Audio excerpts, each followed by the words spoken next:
আসসালামু আলাইকুম ওয়া রাহমাতুল্লাহি ওয়া বারাকাতুহু।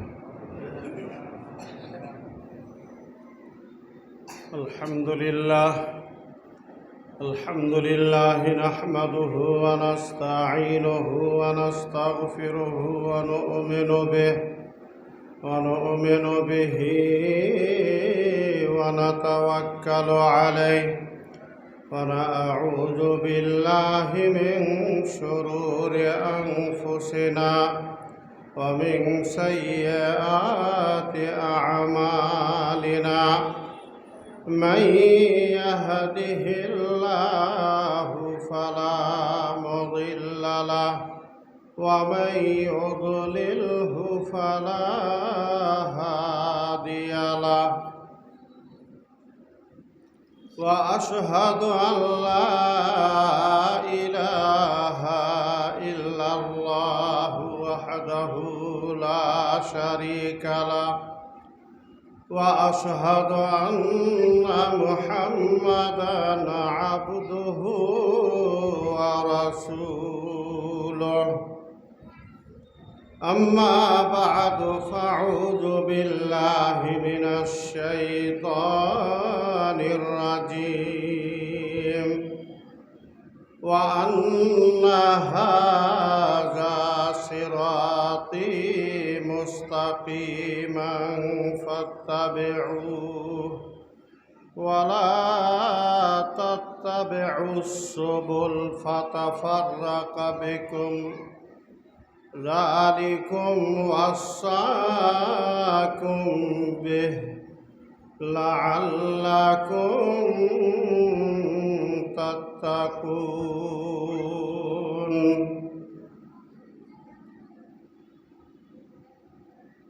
সম্মানিত মঞ্চস্থ ওলামায়ে কেরাম, দিন দরদি দিনী ভাই সকল,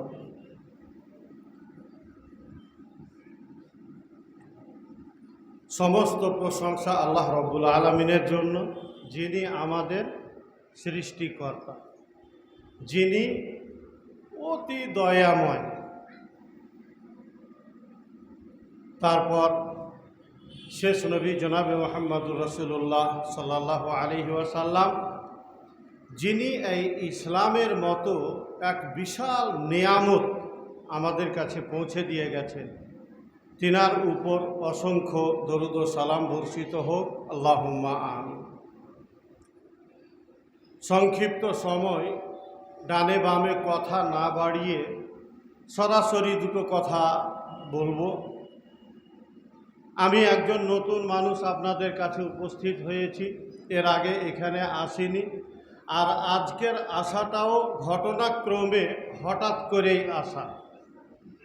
তো যাই হোক, হাজার হইল দেশের মানুষ, দেশি মানুষ, এলাকার মানুষ, আমি ইলামির মানুষ, কোথাও বাইরে থেকে বড় মাওলানা হায়ার হয়ে আসিনি, সাধারণ গ্রামেরই ঘরেরই এলাকারই একজন আপনাদের দিনী ভাই, বাস এতটাই। এত সব ব্যবস্থাপনা, জালসা জুলুস, এই সংগঠনের যে দাওয়াতি ব্যবস্থা, এটা কিসের জন্য, কেন বলতে পারেন? একটাই কারণ, শুধু একটাই কারণ, যে আল্লাহ রব্বুল আলামিন আমাদের কাছে যে দিন ইসলামটাকে দিয়েছেন, ওই দিন ইসলামটাকে আমরা যাতে করে সঠিকভাবে, লিগ্যালভাবে, শুদ্ধভাবে মানতে পারি। এর জন্য মানুষকে যেন সঠিক দিন ইসলামটা শেখানো যায়, বুঝানো যায়, এই জন্য এতগুলো ব্যবস্থা, তাই না? কিন্তু ভেজাল ঢুকে গেছে, যুগটাই ভেজালের হয়ে গেছে। ভেজাল ছাড়া এখন মা বাপও পাবেন না, মা বাপের ভিতরেও ভেজাল, স্ত্রীতে ভেজাল, স্বামীর ভিতরে ভেজাল, মানে সম্পর্কের ভিতরে ভেজাল। ভেজাল ছাড়া আর কোনো জিনিস নির্ভেজাল নেই। ওই রকম দিন ইসলামের ভেতরে তো আরও ভেজাল, বুঝতে পারলেন না? দিন ইসলামের ভেতরে আরও ভেজাল, নানান রকমের ভেজাল। এই দিন ইসলামে ঢুকিয়ে দেওয়া হয়েছে। এরই ভিতর দিয়া মানুষকে কোনটা সঠিক কোনটা শুদ্ধ এই জিনিসটা বোঝানোর জন্যই এতগুলো ব্যবস্থাপনা করা হয়ে থাকে। আরে ভাই, দিন ইসলামে ভেজাল ঢুকেনি? দেখেন জালসার নামে কত মেলা চলছে, ওইগুলো কি আর খুলে বলতে হয়? বললেও তো লজ্জার কথা। জনগণ দেখবে, অন্যান্যরা দেখবে, দুর্নাম বদনাম আমাদেরই। কত ভেজাল, মসজিদে ভেজাল, মাদ্রাসায় ভেজাল, কমিটিতে ভেজাল, আদায়ে ভেজাল, মুলবি মাওলানার ভিতরে ভেজাল। এক এক করে যদি ভেজালগুলো পয়েন্ট বাই পয়েন্ট তুলে ধরা হয়, কোন রুটে যাবেন আপনি? মানে ভালোর ভিতরে যদি কোনোটা খারাপ হয় ওইটাকে বেছে ফেলা হয়। 1 কেজি চাউলের ভিতরে মরা চাউল যদি 2-4টা থাকে, কালো মরা চাউল, ওইটাকে বেছে ফেলা হয়। কিন্তু সবই যদি মরা কালো চাউল হয়, তোর ভিতরে ভালো আর কোনটা বাঁচবেন? ব্যাপারটা হয়ে গেছে ওই রকম, যে ভেজালই ভেজাল, কোনটা বাঁচবেন? মাদ্রাসা কমিটি ধলতা খাওয়া, মাদ্রাসার শিক্ষকরা ধলতা খাওয়া, চেক ছাপেছে, যে ডুপ্লিকেট চেক ছাপিয়ে আদায় করছে, আর যারা অরিজিনাল আদায় করছে ধলতা খেয়েছে। মানে কত রকম গোলমাল গোলমাল। সঠিকটা আপনাকে বেছে নিতে হবে। এখন এত বড় এক বিশাল ইসলাম ধর্ম, এর ভিতর থেকে কোনটা আপনাকে সঠিক বলে শিখাবো? সবই তো ভেজাল। আর একটা একটা করে ভেজাল যদি বাছাই করা হয়, ওকে ধুয়ে পরিষ্কার করা হয়, সম্ভব নয়, কারণ সবই ডুপ্লিকেট। তো যাই হোক, এখন ওইগুলার ভিতর দিয়ে আপনাকে শুধু একটা জিনিস আমি অরিজিনালভাবে দিতে চাইব আর বুঝাইতে চাইব। আপনার বেটির বিয়ে দিবেন, জামাই খুব সুন্দর, টাকা পয়সারও অভাব নাই, বাড়ি গাড়ি আছে, সব দিক ঠিক আছে, কিন্তু জামাই বেনামাজি, নামাজ পড়ে না, আর কোনো কিছু অভাব নাই। আর একটা জামাই অভাবী, গরিব, দেখতে শুনতে অতটা কিছু হিসাব কিতাব লয়, কিন্তু ছেলেটা দিনদার, ভালো ছেলে, চরিত্রবান, আখলাকি, নামাজি ছেলে। বলেন কোনটা জামাই আপনি বাছাই করবেন? কোনটা জামাইয়ের সাথে বিয়ে দিবেন? বলেন, কেউ কেউ একটা বলেন, দেশি মানুষ, অসুবিধা নাই। কোন জামাইটা আপনি আপনার মেয়ে বা বোনের বিয়ে দেওয়ার জন্য নির্বাচন করবেন? জি কইছেন আমার সামনে, ঠিক আছে, কিন্তু আসলে এটা পালন করবেন না। তার মানে আপনি জানছেন যে মুলবি সাহেব তার আমার বাড়িতে আসবে না দেখতে কোনটা নিলাম না নিলাম, কিন্তু আসলে দিবেন না। দিলে পারেও 100 জনাতে 5টা বা 10টা লোক হয়তো পাওয়া যাবে না, তো বাকি লোকের চিন্তা ভাবনা হবে যাই জ্ঞান ছেলে নামাজ পড়ে না, তা আল্লাহ একদিন হেদায়েত দিবে, ভালো হয়ে যেতে পারে। কত বড় যুক্তি দেখে, আল্লাহ হেদায়েত দিবে, কিন্তু এই ছেলেটার ব্যাপারে ওটা ভাবলো না যে এই ছেলেটা গরিব আছে, তো হয়তো আল্লাহ একদিন তাকেও টাকা পয়সা দিয়ে ধন দিবে, ধনী হয়ে যেতে পারে, এইটাও আর মাথায় এলো না। এখন টাটকা এটা দেখতে পেয়েছে বলে আল্লাহ হেদায়েত দিবে, হইবে, এটাই বেশিরভাগ আসে। ইসলাম ধর্ম আমরা যেটা মানছি, এর ভিতরে কয়েকটা জামাই, হানাফি জামাই, বেদাতি জামাই, কবর পূজারি জামাই, কবর মাজারপন্থী জামাই, ধরে নেন এগুলো একটা করে জামাই। এর ভিতর দিয়া কোনটা বাছাই করবেন? নবী মুহাম্মদুর রাসূলুল্লাহ সাল্লাল্লাহু আলাইহি ওয়াসাল্লাম 2 ধরনেরই জামাইয়ের স্টিকার দিয়ে দিয়েছেন। মান তারজাউনা দীনাহু, আল্লাহর নবী বললেন, যখন জামাই নির্বাচন করবা তখন তার দিন ধর্মটা দেখো। যদি দিন ধর্ম তোমাকে ভালো লাগে, তার আখলাক চরিত্র যদি ভালো লাগে, সেইটাকে তুমি জামাই হিসাবে নির্বাচন করো।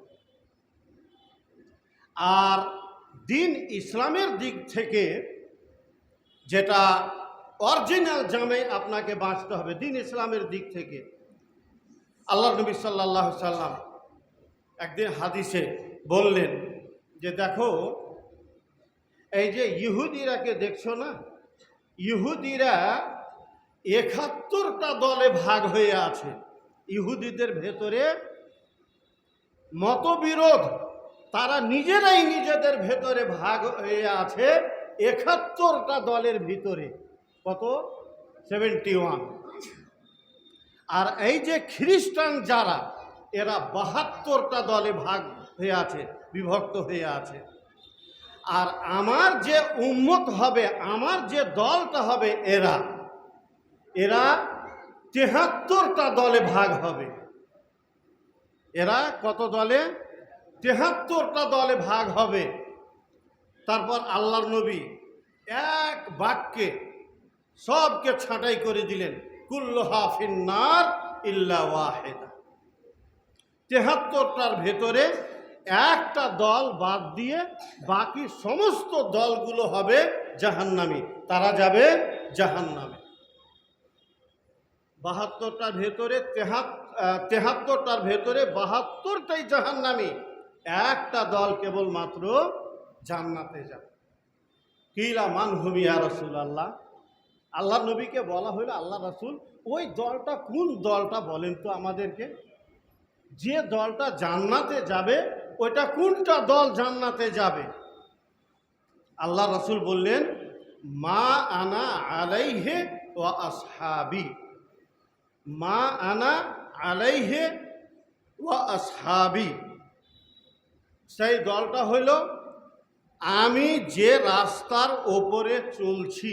আল্লাহ নবী বলছেন, আমার যেটা রাস্তা, আমি যে রাস্তার ওপরে চলছি এবং আমার সাহাবাগণ যে রাস্তার ওপরে চলছে, এই রাস্তার ওপরে যারা চলবে কেবলমাত্র তারাই জান্নাতে যাবে। কথাটা এখানে এক নম্বরে বুঝবেন, আল্লাহ নবী স্বয়ং নিজের সাথে, নবী সাল্লাল্লাহু আলাইহি ওয়াসাল্লাম প্রথমে নিজের কথা বলছেন আর নিজের সাথে জুড়ছেন সাহাবাদেরকে। আমি এবং আমার সাহাবাগণ, আমি এবং আমার সাহাবাগণ, তার মানে নবী সাহেবের পাশাপাশি স্থান দেওয়া হচ্ছে কাদেরকে? সাহাবায়ে কেরামদেরকে। আমি এবং আমার সাহাবাগণ যে রাস্তার উপরে চলবো বা চলবে, এটাই হলো সেই দল যারা জান্নাতে যাবে।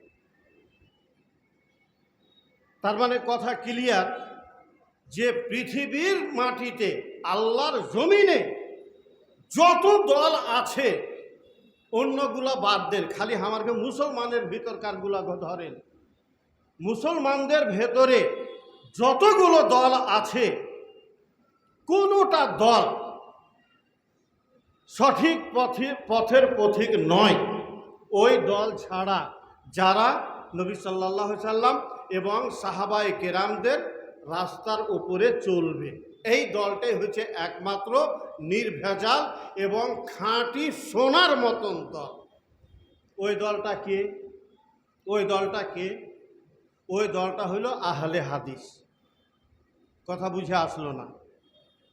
এই নামটা হয়তো এখনকার চালু, আগেকার নাম যেটা চালু সেটা হইল সালাফে সালেহিন।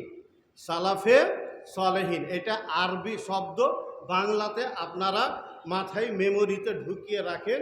সালাফে সালেহিন বা সালাফ যখন কোনো আলেম বলবে সালাফে সালেহিন, তখন ধরে নেবেন যে একবারে খাঁটি সোনার মতন যে দল, সেটা হইল সালাফে সালেহিনের দল। আর সালাফে সালেহিনের দল কোনটা, নবী সাল্লাল্লাহু আলাইহি সাল্লাম ওর ব্যাখ্যা দিয়েছেন। খায়রুন নাসে কারনি, সমস্ত মানুষের ভেতরে, সকল মানুষের ভেতরে, সকল মানুষের ভেতরে সব চাইতে ভালো, সব চাইতে উৎকৃষ্ট, সব চাইতে উত্তম মানুষ যারা, যে দলটা, সেটা হলো আমার যুগের মানুষেরা। আল্লাহ নবী বলছেন আমার যুগের মানুষেরা। আল্লাহ নবীর যুগে কারা ছিল? সাহাবায়ে কেরাম। সুম্মাল্লাযিনা ইয়ালুনাহুম, এই দলের পরে যে দলটা আসবে 2 নম্বরে তাদের স্থান। সুম্মাল্লাযিনা ইয়ালুনাহুম, 3 নম্বরে স্থান হলো তার পরের যুগে যে দলটা আসবে। সাহাবাদের দল, তার পরের যুগ, তার পরের যুগ, 3টা যুগ। সাহাবা, পরের যুগটাকে বলা হয় তাবেঈন, তার পরের যুগটাকে বলা হয় তাবা তাবেঈন। ওমান তাবিআহুম বিইহসানিন ইলা ইয়াউমিদ্দিন। তারপরে এই 3টা দল বাদে কিয়ামত কায়েম হওয়া পর্যন্ত যারা এই 3টা দলের যারা অনুসরণ করবে তারা হবে ওই জান্নাতি দল, যারা একটা দল জান্নাতে যাবে। সম্মানিত দিনী ভাইরা আমার, আমাদের ভেতরে কত রকমের ভেজাল আর কত রকমের দল আর পার্টি।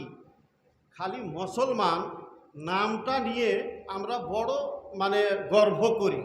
গর্ববোধ করি আমরা মুসলমান, কিন্তু এদের ভিতরে কত রকমের ডুপ্লিকেট আর ভেজালা মুসলমান ঢুকে আছে আপনি চিন্তাই করতে পারবেন না। এই জন্য আল্লাহ নবী সাল্লাল্লাহু আলাইহি ওয়াসাল্লাম একটা মানদণ্ড কায়েম করেছেন যে এই মানদণ্ডে যারা পড়বে তারা হলো জান্নাতি দল, সালাফে সালেহিন। এবার অপর নাম সালাফে সালেহিন, এরই দ্বিতীয় নাম হলো আহলে হাদিস। আহলে হাদিস। আহলে হাদিসটা যদি খুব সহজে বুঝতে চান তো আমি আহলে হাদিসের ইন্ট্রোডাকশন করি, সংজ্ঞা বর্ণনা করি। সাহাবায়ে কেরামদের ফটোকপি, বুঝলেন? সাহাবায়ে কেরামদের ফটোকপি। আপনার আধার কার্ডের ফটোকপি যদি মেশিন থেকে বের করেন তাহলে উলট পালট আসবে না একই রকম আসবে? সেম জিনিস আসবে। তো ওই রকম আহলে হাদিস মানেই হলো সাহাবায়ে কেরামদের ফটোকপি। আমি আকীদা আমলের দিক থেকে আপনি যদি আহলে হাদিস হন তাহলে আমি আপনার ভিতরে দেখতে পাবো যে আপনি একজন সাহাবায়ে কেরামদের আপনি ফটোকপি, জেরক্স কপি। তার মানে আহলে হাদিস আর সাহাবায়ে কেরামদের আমলের ভেতরে চলাফেরার রাস্তায় কোনো পার্থক্য নেই, একই রকম। এই জন্য নবী সাল্লাল্লাহু আলাইহি ওয়াসাল্লাম বলে দিয়েছেন, মা আনা আলাইহি ওয়া আসহাবি, আমি যে রাস্তার ওপরে এবং আমার সাহাবাগণ যে রাস্তার ওপরে, এই রাস্তার ওপরে যারা চলবে তারা হলো জান্নাতি দল, যারা 73টার ভেতরে একটা ছাঁটাই বাছাই করা দল। তো এখন এই যে দলটা, সালাফদের দলটা, এদের মানহাজ কি? মানহাজ কথাটা আরবি শব্দ মানহাজ মানে হচ্ছে একেবারে স্পষ্ট রাস্তা, যে রাস্তা দেখতে আপনার কোনো সমস্যা হয় না। 34 নম্বর জাতীয় সড়কে গাড়ি চালাচ্ছেন, গাড়ি ধড় করে চলে গেছে, রাস্তায় আপনি দেখতে পেয়েছেন কোনো কিছু নেই, একবারে স্পষ্ট রাস্তা, আপনি আপনার গন্তব্য স্থানে ঠিক গাড়ি নিয়ে চলে যাবেন। তো মানহাজ মানে হচ্ছে স্পষ্ট রাস্তা। মানহাজ মানে স্পষ্ট রাস্তা। ওই যে সাহাবায়ে কেরামের কথা বললাম, সালাফদের কথা বললাম, সাহাবায়ে কেরামদের সালাফদের যে রাস্তাটা, ওই রাস্তাটাকেই বলে মানহাজ। কথা বুঝলেন? মানহাজ শব্দ বুঝতে অনেক সময় অনেক মানুষের ভেজাল লাগে, টেढ़া মনে হয়। মানহাজ আবার কোন পাখির নাম? মানহাজ কি? মানহাজ মানে রাস্তা, জি সিধা কথা। ইংরেজিতে ওয়ে বলে, WAY, ওয়ে, বা আর কিছু শব্দ আছে। তো একবারে স্পষ্ট কথা, মানহাজ মানে স্পষ্ট রাস্তা। তো কি বুঝলেন? মানহাজুস সালাফ মানে সালাফদের রাস্তা, সালাফি মানহাজ মানে সালাফদের রাস্তা, মানে সাহাবায়ে কেরামদের রাস্তা। ওই রাস্তাটার নাম হলো কি? 34 নম্বর জাতীয় সড়ক নয়, ওই রাস্তাটাকেই বলছে মানহাজ, সালাফি মানহাজ। ওই একই জিনিস একই কথা আপনি আহলে হাদিসের ক্ষেত্রেও বলতে পারেন। তার মানে সালাফ আর আহলে হাদিস একই জিনিস, নো ডিফারেন্স। তো মানহাজে আহলে হাদিস মানহাজ একই কথা, মানে আহলে হাদিসের হে রাস্তা। মানহাজের আরও বিপরীত শব্দ আছে, মানে সমার্থক শব্দ আছে।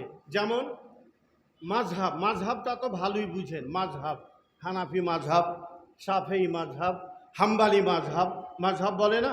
তো মাযহাব মানে কি?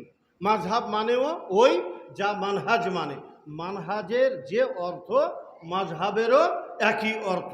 মাযহাব আর মানহাজ শব্দ দুটা কিন্তু অর্থ একই, শব্দ দুটা কিন্তু অর্থ একই। তো মাযহাব যেটা ওইটাই হলো সালাফি মানহাজ বা সালাফি মাযহাব, একই কথা। একে আপনি রাস্তা বলেন, একই কথা। কথা হলো এখন যে যেটা সালাফি মানহাজ, আপনাকে মানহাজ বুঝতেই হবে, আপনাকে মানহাজের ওপরেই চলতে হবে।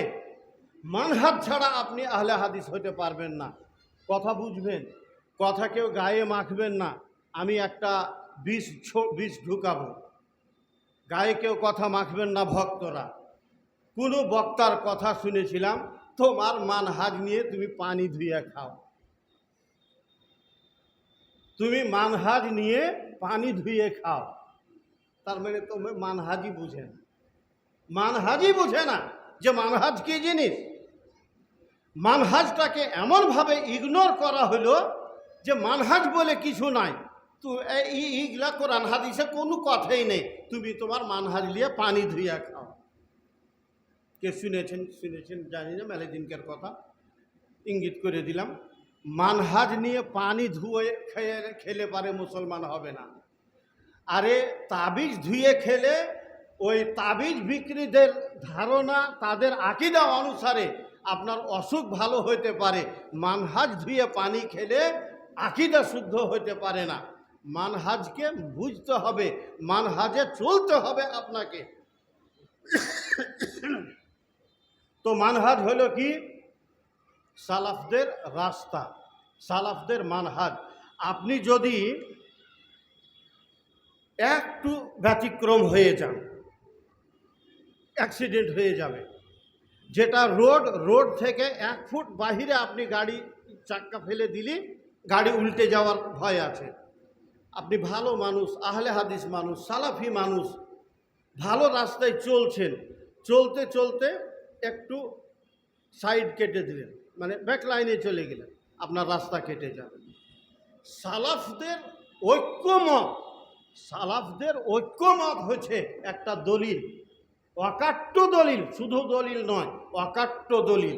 মানে সাহাবায়ে কেরামগণ, সালাফগণ যদি কোনো একটা বিষয়ের ওপরে এক মত পোষণ করেছেন যে এটা এই, তাহলে সেটা আমাদের জন্য শরীয়ত হয়ে গেল। কথা বুঝতে পারলেন?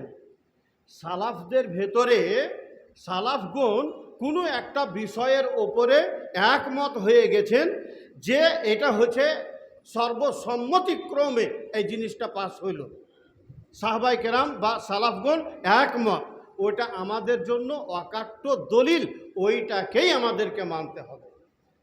একটু খালি বুঝাই, মানে ট্যানঝোড় লাগাইতে চাই না। ট্যানঝোড় লাগা বুঝেন তো? আমাকে নিজের ভাষাতে কথা কইছি। ট্যানঝোড় লাগাবার উদ্দেশ্য নয়, খালি একটু বুঝে বেরলে। সাহাবায়ে কেরামদের ঐক্যমত, সাহাবায়ে কেরামদের ঐক্যমত, সালাফদের ঐক্যমত, ফেতরা আপনাকে খাদ্যদ্রব্য দিয়ে দিতে হবে। এর পরে যদি এটা আমাদের জন্য একটা অকাট্য দলিল এবং এইটাকেই আমাদেরকে মানতে হবে, এর বিপরীতে যদি কেউ যায় তাহলে সালাফি মানহাজ থেকে, আহলে হাদিসদের রাস্তা থেকে সে কেটে গেল। কোনো আহলে হাদিস, কোনো সালাফি আলেম এ কথা বলতেই পারে না যে টাকা দিয়ে ফেতরা দিতে হবে। আর যদি সে বলে, তার মানে তার ভেতরে সালাফিয়াতের দুর্বলতা আছে। আলো নিভেতে চলেছে লালটুনের, সালাফিয়াত দুর্বল হয়ে গেছে। আর না হলে সে বুঝেই না তোমার মানহাজ নিয়ে তুমি ধুয়ে পানি খাও। সম্মানিত দিনী ভাইরা আমার, মানহাজকে বুঝতে হবে। সালাফিয়াত কি জিনিস, আমাদের আমল, আপনি যে আমল করবেন মন মতন করবেন, ইচ্ছা মতন করবেন না। আপনার একটা ঘোড়া আছে, ওখান থেকে বিল পাস হয়ে এসেছে। ভারতবর্ষের যেমন একটা সংবিধান আছে, ওই সংবিধান অনুসারে ভারত চলে। এখন মানে আর মানে না, জোরামু করে, সে কথা আলাদা, কিন্তু একটা সংবিধান আছে। আল্লাহর রাসূল মানুষের, মুসলমানেরা কোন পদ্ধতিতে চলবে, কোন রাস্তায় চলবে, কেমন করে চলবে, কেমন করে পেশাব করবে, কেমন করে পানি খাবে, আপনি ছেলে খেলামু পেয়েছেন? এটা শরীয়ত। আল্লাহ এটা শরীয়ত দিয়েছেন মুসলমানদের জন্য, শুধু নয় সমগ্র বিশ্বব্যাপী মুসলমান মানুষদের জন্য। এটা একটা বিধান, ইন্টারন্যাশনাল বিধান। আল্লাহ এটা তৈরি করেছেন, রাসূলের মাধ্যমে এই বিধান দিয়েছেন। আপনার হাগামুতা থেকে নিয়ে পোটা ফেলা থেকে নিয়ে প্রত্যেকটা জিনিস খুঁটিনাটিভাবে বলে দিয়েছেন। আর আপনি বলছেন মানহাজ নিয়ে পানি ধুয়ে খাও। জি না। তো আপনি যা আমল করবেন, তো আপনার আমলটা হইতে হবে সালাফদের মানহাজ অনুসারে। সালাফগুন কিভাবে করেছেন কাজটা, কথা বুঝতে পারছি না। কুরবানি দিবেন, আরেকটা উদাহরণ দিয়েই বলি। কুরবানি দিবেন, বহুকাল আগে বাপ মারা গেছে, আমারও বাপ মারা গেছে 35 বছর আগে। মনে বড় সাধ জাগে, বাপের জন্য এটা করব ওটা করব, ওরই ভিতরে একটা কুরবানি দিব। আল্লাহ দিয়েছে কুরবানি দিব। এখন কথা হলো, ছাম করে একটা বাপের জন্য কুরবানি দিব। তো মাওলানা সাহেব, বাপের লেগে যে কুরবানিটা করব, তো ওর মাংসটা আমরা বাড়ির লোক খাইতে পাবো না, সব গরিব মিসকিনকে বেটা দিতে হবে। কথা হলো এখানে, মাংস সবাই খেতে পাবেন, সবাই মাংস খেতে পাবেন, এই নয় যে খালি গরিব মিসকিনকে বেটা দিতে হবে, আপনারা খেতে পাবেন না, না সবাই খান। কিন্তু ব্যাপার যেটা, ম্যাটার যেটা আসছে সেটা হলো যে আপনি ছাম করে আপনার বাপের নামে একটা কুরবানি করবেন, এর কি কোনো বিধান আছে? এটা হচ্ছে দেখার বিষয়। মাংস খান সবাই, অসুবিধা নাই। ব্যাপারটা হচ্ছে যে আপনার বাপের নামে ছাম করে একটা কুরবানি করবেন, এর কোনো ডকুমেন্ট নেই, এর কোনো প্রমাণ নেই। কোনো সাহাবী এই আমলটা করেননি, আল্লাহর নবী এই আমল করার কথা বলেননি, এর কোনো দলিল নেই, প্রমাণ নেই। কি বুঝলেন? আরে ভাই, আপনি মুরব্বী মানুষ, কুরবানি করবেন, তা আমার আপত্তি কি? করেন না আপনার বাপের নামে, আমারও জি করছে করব। কিন্তু যেহেতু এই কাজের কোনো প্রমাণ নেই আমাদের কাছে, তাহলে সালাফগণ যেটা বুঝেছেন, সালাফগণ যেটা শরীয়তকে বুঝেছেন, যেভাবে তিনারা মেনেছেন, সেইভাবেই আমাদেরকে বুঝতে হবে। আমাদের বুঝাটা তাদের বুঝার মতো হতে হবে। কথা কি বুঝতে পারছেন? মানে আপনি বলবেন, ই কোন ঘৃণাহা কথা জি, কুরবানি দিব একটা বাপের নামে, ভালো কাজ তো কইছে করা চলবে না। আচ্ছা, কুরবানিটা রাখেন, কোরআন পড়বেন আপনার বাপের নামে, এক খতম পড়া কোরআনের নেকি দান করবেন। হ্যাঁ, তো কোরআন পড়া ভালো কাজ না গুনহার কাজ? ভালো কাজ কোরআন পড়া, কোনো ব্যাটাই কইতে পারবে না যে এটা গুনহার কাজ। একবারে স্পেশাল নেকির কাজ, জি পাক্কা ভালো কাজ, এত সুন্দর কাজ। কিন্তু আমি আপনাকে কহব, খবরদার পড়বেন না, এটা একবারে টাটকা বেদাত। ই হয়েছে পাউডার মাখা বেদাত। মানে এই বেদাতের কোনো সূত্রই ছিল না, এখন নতুন করে চিকন চাকন করে এটা করছে। হ্যাঁ, কোরআন পড়া ই মূল বৃক্ষা কথাই চলবে না। এরা মানে দিন ইসলামটাকে ক্ষয় করে দিলে, এটা কাটছাট করতে করতে, এটা বাদ দিতে দিতে লাও কথা। আমি ওকে কহছি যে দেখো, আর কোনো দলিল নেই জি, সাহাবায়ে কেরামদের ভিতরে কেউ করেনি, আল্লাহর নবী সাল্লাল্লাহু আলাইহি সাল্লাম করেননি এই কাজ, করতে বলেননি এই কাজ। তো আপনি আর সাহাবাদের থেকে, আল্লাহর নবী থেকে কি বেশি বুঝেন? জি যে কাজ আল্লাহর নবী করেননি। আল্লাহর নবী উনার স্ত্রী, উনার চাচা হামজা রাদিয়াল্লাহু তাআলা আনহু, উনাদের জন্য তো এক খতম কোরআন দিতেই পারতেন, নাকি পারতেন না? হযরত খাদিজা রাদিয়াল্লাহু তাআলা আনহার নামে একটা কুরবানি তো দিতেই পারতেন, না পারতেন না? কিন্তু দেননি। কি বলবেন আপনি? কি করবেন? হ্যাঁ, কথা হলো এইবার যেটা আপনি করবেন, আপনি যেটা করবেন, যেভাবে আপনি করবেন,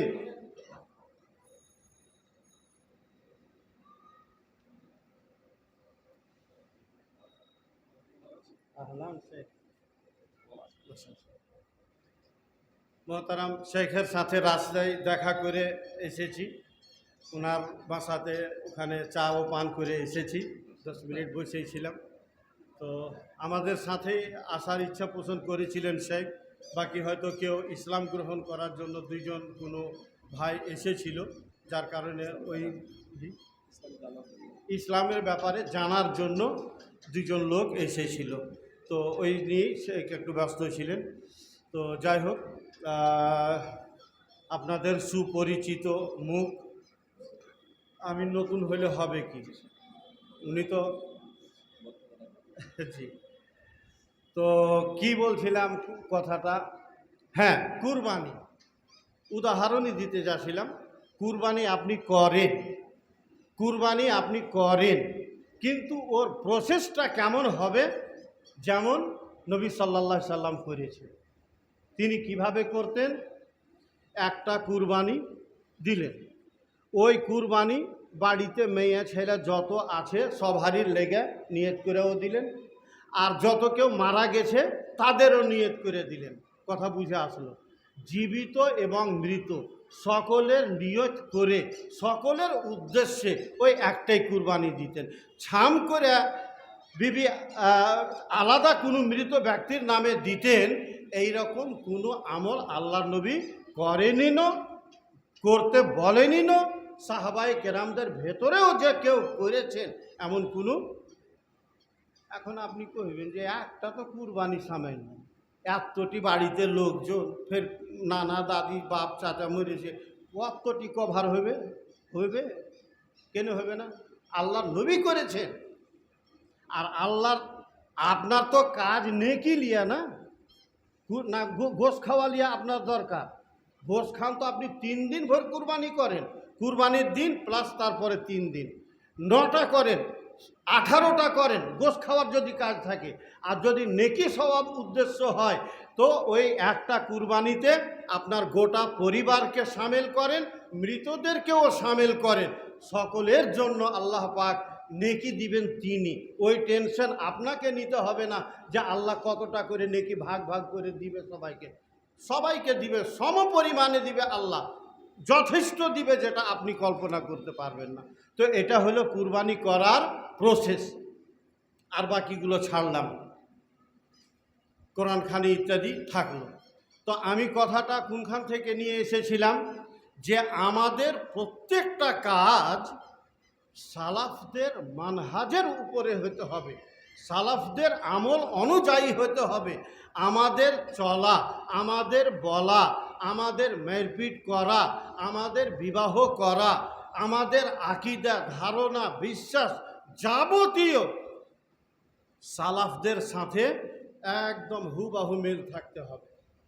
টেढ़া বেঁকা থাকলে হবে না, সম্পূর্ণ মিল থাকতে হবে সালাফদের চিন্তা ভাবনার সাথে, সালাফদের আকীদা মতবাদের সাথে। এটা হলো আহলে হাদিস, এটা হলো আহলে হাদিস, মানে সালাফদের একটা জেরক্স কপি। যেখানে যেখানে দেখবেন আহলে হাদিস, ভেবে নেবেন যে এরা হলো সাহাবায়ে কেরাম, তাবেঈন, তাবা তাবেঈনদের একটা ফটোকপি। মানে এদের আমলের ভেতরে, সাহাবায়ে কেরামদের আমলের ভেতরে কোনো পার্থক্য হতেই পারে না। কারণ আল্লাহর নবী সাল্লাল্লাহু আলাইহি সাল্লাম ওই পথ নির্বাচন করে দিয়েছেন, মা আনা আলাইহি ওয়া আসহাবি, আমার যেটা রাস্তা এবং আমার সাহাবাগণের যেটা চলার পথ, এই চলার পথে যারা চলবে তারাই হলো ওই একটা দল, 73-এর ভেতরে একটা দল। আর ওই দলটাই হলো সালাফ, ওই দলটাকেই বলা হয় আহলে সুন্নাত ওয়াল জামাত। ওই দলটারই অপর নাম হলো আহলে হাদিস। দেশ হিসাবে, জায়গা হিসাবে অনেক জায়গা অনেক নামের পার্থক্য হয়ে থাকে। তো কথা হলো যে এই জামিয়াতে আহলে হাদিসের পক্ষ থেকে যে এই মানে সভার আয়োজন করা হয়েছে, আপনি একটা কথা শুধু মনে রাখবেন যে আমরা আহলে হাদিস, আমরা যাইতে হইলাম আহলে হাদিস। যাইত মানে হিন্দু মুসলিমের ওইটা ধরিয়ে না, আমরা হইলাম আহলে হাদিস। মনে গর্ববোধ করবেন যে আল্লাহ পাকের অশেষ মেহেরবানি যে আমরা মুসলমান হয়েছি, আর মুসলমানদের ভেতরে একেবারে নির্ভেজাল খাঁটি সোনার মতো খাঁটি মুসলমান। আপনার তুলনা নেই কি? আপনি এত সুন্দর মুসলমান, এত মানে উৎকৃষ্ট চমৎকার মুসলমান, পৃথিবীতে আপনার কোনো তুলনা নেই। আপনি একবারে খাঁটি সোনার মতো, কোনো ভেজাল নেই, কোনো খাদ নেই, এত সুন্দর মুসলমান। এবার আপনার আমলটা যদি গড়বড় হয় তো কেমন লাগে বলেন তো? এই জন্য জিরা থেকে হীরা পর্যন্ত প্রত্যেকটা আমল আপনাকে কোষ্টি পাথরে যাচাই করে করতে হবে। আমার এই কাজটা সালাফদের মতো হয়েছে কিনা, আমি যে আহলে হাদিস, আমার কাজটা আহলে হাদিসের নামের সাথে অ্যাডজাস্টেড আছে কিনা, না উল্টা পাল্টা হয়েছে। ফেতরা যে আমি দিছি, টাকা পয়সা কোন দলিলের ভিত্তিতে দিছি, আমি আহলে হাদিস, আমার আমল হতে হবে সালাফদের আমল অনুযায়ী, তাদের কথা অনুযায়ী আমার আমল হতে হবে। তাদের ঐক্যমতটা হচ্ছে শরীয়তের একটা অকাট্য দলিল। এটা একটা বলে দিলাম, ট্যানঝড় লাগেবার উদ্দেশ্য নয়, ফেতরা কথাটা বলে দিলাম খালি। এইভাবে প্রত্যেকটা আমল, বিবাহ শাদী, গান বাজনা কেনে করবেন, 1 লাখ টাকা দিয়ে প্যান্ডেল কেনে করবেন, ঘৃণা কাজ, গুনহার কাজ, খুব ভালো লাগছে টাকা খরচ করছেন, করিয়েন না। একবারে সিম্পল। আহলে হাদিস মানে একটা সিম্পল জাতি। এদের ভিতরে রং চং, ওই মাজার যারা সাজায় ওই চাখরা পাখরা চাদর দিয়া বিভিন্ন ডিজাইন করে মাজার সাজায়, আমরা কিন্তু মসজিদ ওই রকমভাবে সাজাই না। যদিও এখন অনেকটা হয়েছে, মানে এগুলাও হয়ে গেছে, কিন্তু ওইটা আমরা করি না। কেন? আমরা মাজার ভক্ত নই, আমরা হইলাম সিম্পল মুসলমান, আহলে হাদিস। নুন খাই, খুদি খাই, জীবন কাটি। আল্লাহ রসুল সাদা সিধাভাবে যেগুলা কহেছে ওইগুলা করি, মানি, চলি। এই হইলাম আমরা সাদা সিধা সিম্পল মুসলমান, রংচঙ্গা মুসলমান নয়। এটা হইল আহলে হাদিস। তো বড় দুঃখের বিষয় যে দুঃখ শোনাবো দুঃখিনীর কাছে, আহলে হাদিসের লেবেল নিয়ে, ব্যাচ নিয়ে কাজ করছি, আর ওই যে গোড়াতেই বললাম ভেজাল, ডুপ্লিকেট, 2 নম্বরই। আহলে হাদিসের ভেতরেও 2 নম্বরই ঢুকেছে। আহলে হাদিস পার্টি করছে, ওর ভিতরে ফের আর একটা পার্টি বের করছে, সুব্বানে আহলে হাদিস ধরেলেন। ওর ভিতরে ইসলামী শরিয়া দল বা কি নাম এগুলো দিয়া মেলা এই রকমের ঝামেলা দল। আহলে হাদিস এর ভিতরে কেন আর ভাগ ঢুকেতে যাবে? নিয়ত ভালো, আমি বলছি না যে আপনি কাফের হয়ে গেলেন, নিয়ত আপনার ভালো, আপনি আহলে হাদিসের একটা 2 নম্বর, পর্ব নম্বর 2, আহলে হাদিস নম্বর 2 দিয়ে কাজ করছেন, ভালো। কিন্তু এটা ফেতনা। আহলে হাদিস মানেই একটা সংগঠন, কিন্তু আহলে হাদিসের পুরো লেভেলে যদি কেউ অন্য নাম দিয়ে কাজ করছে, তাহলে এটাকে যদিও মানে কুফুর বলা চলে না বা যাবেই না বলা, কিন্তু এটা একটা বড় ফেতনার কারণ। এদিকটা তো আছে, আবার এই সাইডটাতেও একটা বাড়াবাড়ি দেখেন। আহলে হাদিস জামিয়াত সংগঠন, আরে ভাই সংগঠন মানে কোনো পিলার নয়, সংগঠন মানে একটা পরিপক্ক পরিচয় দেওয়া। এই যে ফেতনার যুগে হাজারো রকমের দল, এর ভিতর দিয়ে আপনি সঠিক মুসলিমের পরিচয় কি বলে দিবেন? নিজেকে আহলে হাদিস বলে দিবেন। এই জন্য হচ্ছে এটা আহলে হাদিস নাম এবং এর পরিচয়।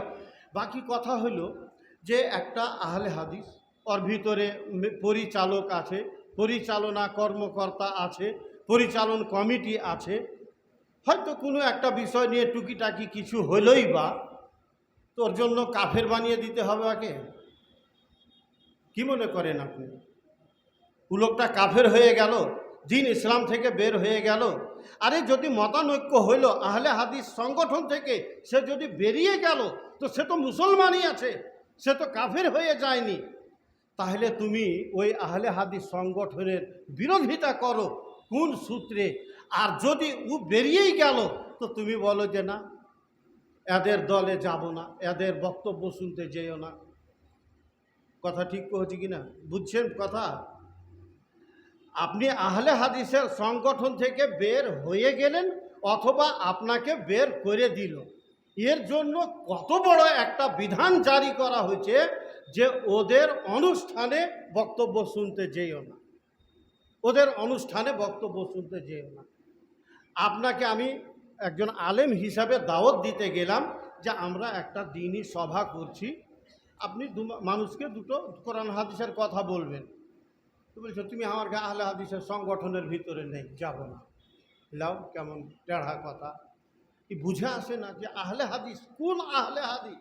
ই তো কুলি পদ্মা আম থেকেও খারাপ আহলে হাদিস। আল্লাহ হেফাজত করে, আল্লাহ আমাদের হেফাজত করে। অনেক কথা মানে বলতে গেলে ঝামেলা বাঁধবে, মেলেই কথা বাড়বে। বাংলা ভাষাতে দুটো কথা বললাম, নিজের চাষাড়ি গোগাইয়া ভাষাতে। আশা করি ব্যাপারটা বুঝলেন। খালি একটাই জিনিস, মুসলমান তো আছেনই, ওর ভিতরে আহলে হাদিস মানে আপনি একটা শ্রেষ্ঠ মুসলমান, আপনি একজন শ্রেষ্ঠ মুসলমান। আপনি আপনার চলা বলা আকীদা যাবতীয় দিক থেকে আপনার লাইনটাকে সিধে রেখে চলেন, বাড়াবাড়ি করবেন না। কোরআন হাদিসের কথা শেখ বলবেন তাও শুনবেন, আমি বলবো তাও শুনবেন। তবে যদি কোনোটা কথা কোনো আলেম, সে লাট সাহেবের বেটা লাট সাহেব হোক, যদি ভুল বলে তো শুনবেন না, যদি ভুল বলে তো শুনবেন না। কুরবানি একটা গরুর 7 ভাগাতে দিবেন, এক একটা ভাগা পূর্ণাঙ্গ রূপে একটা ছাগলের স্থলাভিষিক্ত। একটা ছাগল যেমন গোটা পরিবারের পক্ষ থেকে যথেষ্ট হয়, একটা ভাগা পুরো পরিবারের পক্ষ থেকে ইনশাআল্লাহুল আজিজ যথেষ্ট হবে। এই মনে করে আপনি কুরবানি দেন। আপনার যদি স্ত্রী মরে যায় তো বলবেন চোখের নাকের কানের ফুল লতা পাতা এগুলা খুলে রেখে দিয়ে 4 মাস 10 দিন। এটাই হয়েছে বিধান। কোনো আলেমকে আলেম দেখে, তার কথা বলার ভঙ্গিমা দেখে, আর কোনো সাইড দিক দেখে বিচার করবেন না। কোরআন হাদিসের পক্ষে কথা হলে নেবেন, বিপক্ষে গেলে সাথে সাথে ডিলেট বক্সে ফেলে দিবেন। এটাই হলো আহলে হাদিসের সঠিক পরিচয়। আল্লাহ যেন আমাদেরকে সঠিক বুঝার এবং শরীয়ত অনুযায়ী চলার, আমল করার শক্তি ও সুমতি দান করেন। আল্লাহুম্মা আমিন। ওয়া সাল্লাল্লাহু ওয়া সাল্লামা আলা নবিয়্যিনা মুহাম্মদ ওয়া আলা আলিহি ওয়া সাহবিহি আজমাইন। আসসালামু আলাইকুম ওয়া রাহমাতুল্লাহি ওয়া বারাকাতুহু।